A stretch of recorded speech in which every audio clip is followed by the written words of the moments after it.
Good morning. It is the 3rd of February, and I understand that my blog I put up last night, it was really, really hard to hear it. I've been playing around with the sound, and I think it's just the headphones and the speakers. There's just too much going through the computer, and it made it really, really sound like it was echoey. I mean, you can understand some parts better than others, so apologies for that, everybody. But anyway, let's just, if you're really struggling, because strange thing is, I'm actually getting views, and I've I've noticed that my subscriptions, people are subscribing to this channel. God knows why, but yeah, thank you if you have, and if you enjoy listening to the crazy antics of my life and gain something from it, well, hey, you know what? That makes me happy. So I'm just gonna go kind of through quickly what I talked about last night. Because it's Saturday morning and it is goose muck out day, and I want to finish my coffee and get up there and see my lovely geese. I do love to spend time with them because they're funny. I've got to go to the supermarket and buy some apples, or my life won't be worth living when I get up there.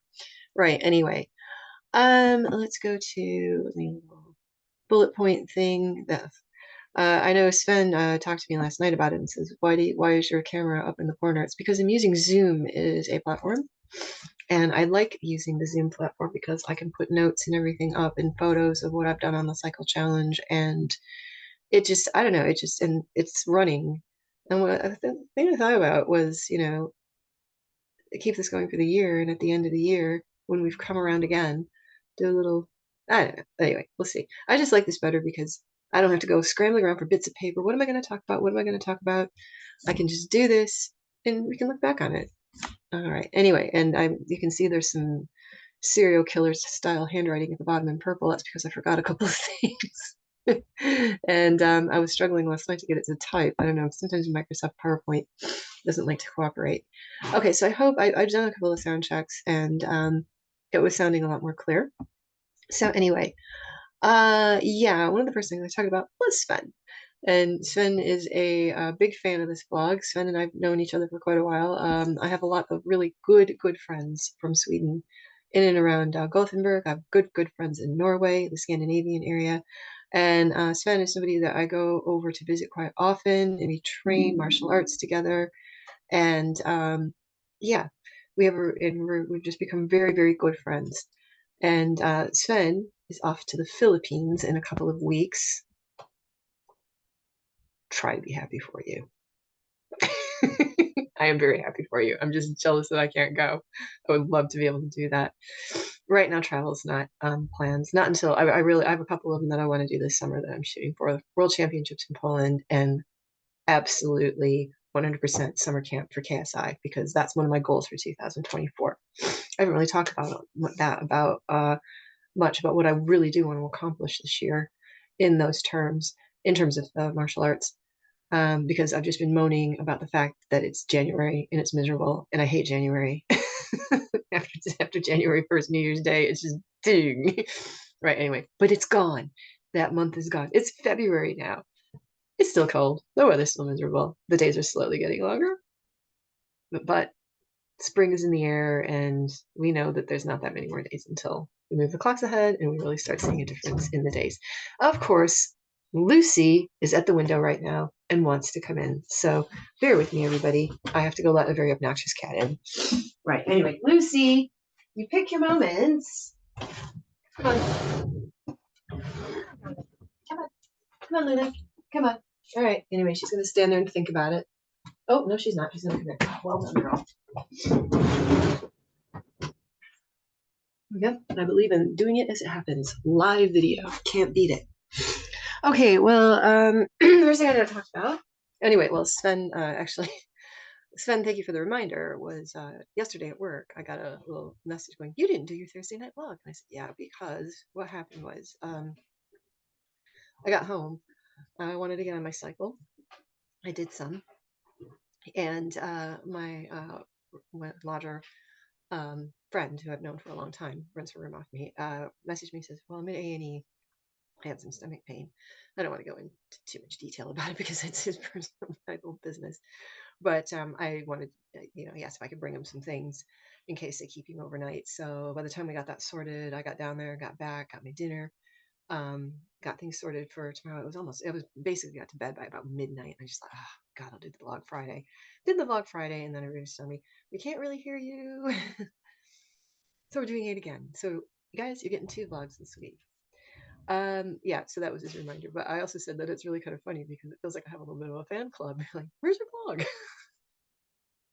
Right. Anyway, and last week I talked about on Thursday night just feeling a bit stressed because my appointment at college, I think I can say its name, Loughborough College, um, lovely place to work. I've had such a great time there. It was coming to an end. It has been actually extended by a week, and I'll go into that in a minute. Another week.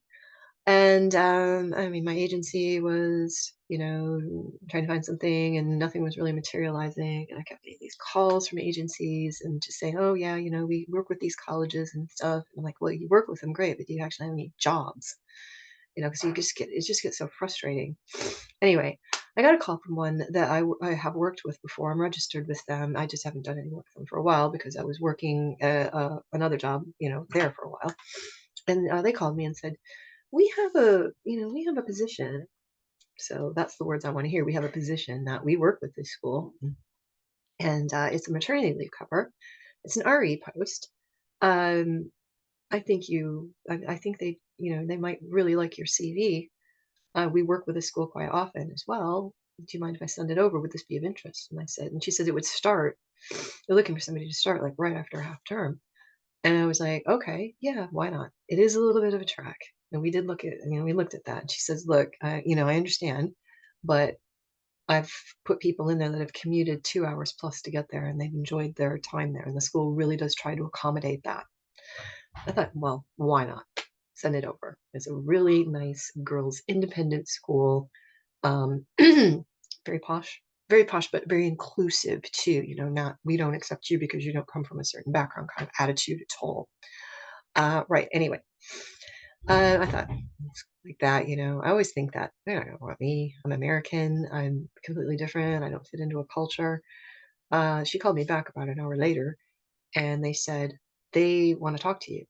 Um, the deputy head would like to do just a screening interview with you today, if you can. If you, and then, I did explain I did take today off sick because I wasn't feeling well Friday night. Thursday night after the log and going into Friday morning, I felt like, oh, and I was going to force myself to go in because I thought, well, really, ideally, you shouldn't be taking a lot of days off. But then I thought, you're really in no shape to work. I felt not like I was going to throw up, but just, cramping. And then the sensible side of me came in and said, a physical health day and a mental health day might do you some good. So it did. I felt a lot better. And anyway, well, I said, yeah, okay. I said, do keep in mind, I did take today off ill. So, and they said, don't worry, that's fine. You're allowed to look for work. He called me and we had a screening interview for about a half an hour. And they talked about my experience and what I've done. And, he says, I see you've got a very, very good history background. What about religious education, which is a subject I'd love to teach? And I told him that I do have a good background in that up to GCSE. And he said, well, okay, let me talk to the agency. And I thought, that's strange. Well, anyway, he phoned the agency back. We had a lovely conversation. And she says, they want to give you a formal interview. Can you go out there and go see the school and meet them and your standard sort of you teach a lesson, you have a panel interview, and then they go from there. And I said, well, the best day for me to do that is on a Wednesday because the college allows us to work from home on a Wednesday. And I did tell them that I was going on an interview. And she said, okay, I think that we can arrange that. So Wednesday, I endured the commute. I almost thought, oh my God, can you face this every day? And she said, look, they will try to make it and they did. I got in, saw the school, loved it. Beautiful place. But very welcoming. And like you say, a lot of times when you hear independent school, all girls school, or all these really sort of, but really inclusive, they said, no, we take kids all across the education spectrum. We just have a very high standard for behavior. So, and you could tell, you could just tell that. Um, I taught a group of year 10s and lesson went really well. I thought it could have gone better. I even explained to them, I said, look, if I knew the class better, this is how I would have really set it up. I would have liked to have done it. And they liked that. And they said, no, we understand why you kind of, when you do an interview lesson, you don't know what group you're getting, you don't know the kids very well. I kept it, pretty basic, but had a good activity. They said, we really liked the activity you did. He even said, as he was leaving, he said, the amount of learning that was going on in there was amazing. And I thought, wow. And he says, that's a good group. They're not, you know. Anyway, I had the interview. At the interview, he said, we have talked about your experience. We've seen you teach. He says, I don't really think I need to ask you too many questions about that. But, it was a well-being one, your safeguarding and knowledge. And apparently I smashed that. So I left and they said, we'll try to give you an answer today at very latest tomorrow. I didn't get the answer on Wednesday, but between Wednesday and Thursday, I had two of my other agencies call me and say, look, we've got a job for you if you want it. So by Thursday morning, I phoned this agency and said, I do have these other potentials. They are holding these for me, but I want this one. Can you ask them? And she said, absolutely. I'll email them as soon as I get in. This is Oreo that has come to join us. Anyway, they emailed her back and said, please tell her not to accept any other offers. We are going to offer it to her. We just have to have the head of the school give the final okay. But basically, I got a letter confirming it. So I got the job, and I'm really excited about it. Good thing, bad thing. Well, not even a bad thing is that I won't get a half-term holiday because the college I'm at now goes 1 week over, and they have an earlier half-term. So, but then again, like a colleague of mine said, it's an extra week's pay for you. So I was like, that's all right. We'll be okay. Really looking forward to that. Now it's just the dreaded vetting checks that have no reason not to go well. It's just you always dread it. Basically, you have to have your DBS checked. That's fine. I've done that. References. I believe all the references have come through. I'm in the middle of the settlement application. But they've just got to verify that. I've sent them the numbers. And they said, don't worry about that. We deal with this all the time. And I said, please don't tell me not to worry because I have just been mucked about by the home office so many times. It's not even funny. But I said, I also do have a solicitor that you can speak to if that does happen. What happens is I had to apply for an EU settlement. The application is in process. While your application is in process, all your landing rights, everything are preserved. They have to issue a certificate of application. Now, I had to go do my biometrics again. I did that over 3 weeks ago. I still haven't got the certificate of application, but I think they have said as long as you have the tracking number from your original application, they can still verify it. Let's hope so. But she also said, we do have time. I don't start this position until the 19th of February. So the certificate should come by then. It doesn't. I've already asked my solicitor to chase it, say, come on. They keep us waiting enough. All right. So anyway, got the job. Let's go to working out. It has been a bit not great, but not my worst week. Definitely not my best. Didn't do anything over the weekend. I didn't even go to kickboxing on Sunday, which is what I was really planning to do because I really want to get those 2 sessions a weekend because one goal of 2024 is to at least get my red, retest my red, and retest my orange. If I can get other ones in, I can. But after I retest my orange and hopefully pass it, I want to really start in on the Kali Sikaran. I'm still going to go to Andy's twice a week, but work that in. Not worry so much about grading with him and really start doing that. Somehow I have to get a trip over to Sweden. Hopefully everything's settled and I can get over there and I can do some hardcore refresher training. But the training at Andy's does help because it is similar, but not exactly the same. They do things differently, but it keeps that fresh in your mind. So it's not like you're starting from scratch every time you go over. But I did get into kickboxing on Tuesday, and it was great. and really wanted to get in. I thought, okay, I'm going to try to really get in on Thursday. Thursday's just a non-starter. By the time I get home, get everything sorted, the JKD is probably half over, and I'm just like, look, go Sunday. Sunday's a nice one, and you have the option for staying for the second class if you want to. And if you're tired, you can just do the JKD, and the JKD is what you're grading. Okay, biking. I did 63 kilometers this week because again, I didn't do anything over the weekend with the interview and everything. It was a bit of a crazy week, so this is the distance, 63 kilometers for the UK challenge that I'm doing. I don't know why it does this. I'm gonna stop doing it. I'm just gonna use the pen. So that puts us in Crewe. So we started in Land's End. This is the map with the red line, which is down here on the tip and all the way up here now. So we're getting there. We're gonna knock this one on the head pretty soon, I think. The USA one.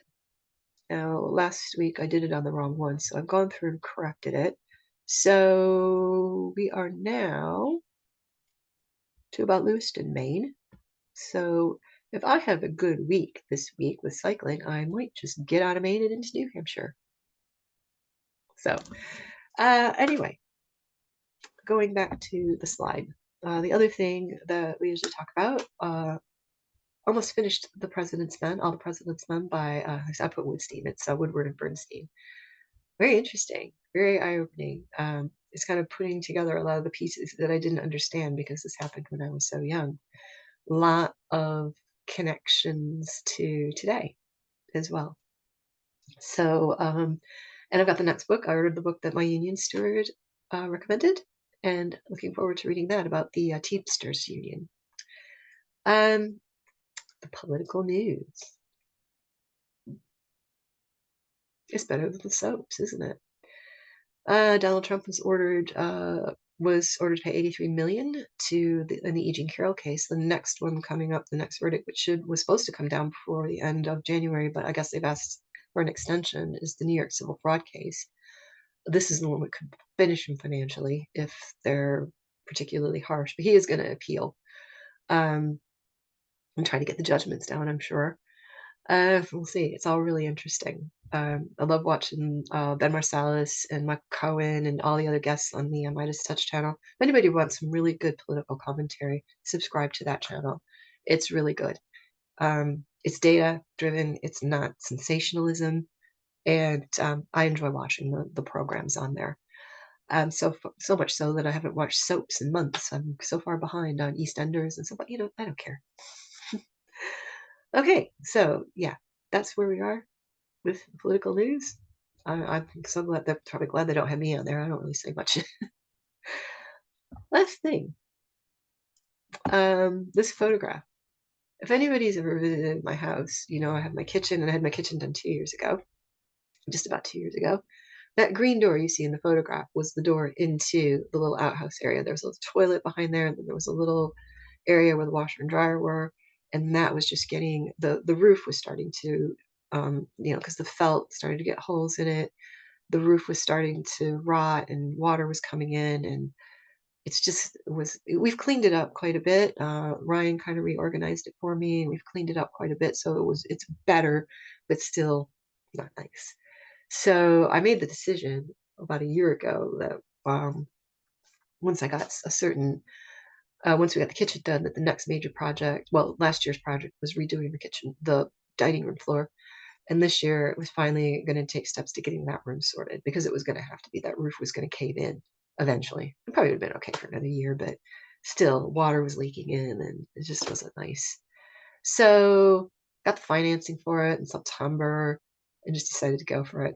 So finally got a lovely builder.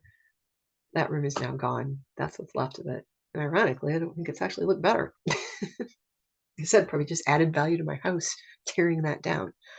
I've talked about this before. The plan is to put you can see the pitch of the kitchen roof. That's going to actually get extended, so there's more space. It wasn't really the floor area that was the problem, although that is going to come out about 1 meter more. It was the fact that the roof level dropped, and so with the pitch of the roof raised, we could put stackable units out there, which will free things up quite a lot.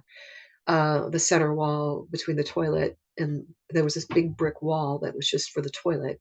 That's gone, so that took up a lot of space. So it's just going to be open a lot more. There's going to be a downstairs shower in there, downstairs toilet in there. The toilet's going to go back in. That one that you see in the picture, a different one. Mighty Mo is gone, and a laundry area. So it's going to be a nice little room, not the little shack that was out there before. Served its purpose well while it did, but it was time to go. So that's where they were. That's where they are. Where they were as of Friday. Builders are doing a great job. Lovely guys so far, getting along really well. Anyway, that is the revlog. Let's hope you guys can hear me better. I'm going to finish my coffee, head out to the allotment, and we'll see everybody again on Thursday. Ciao.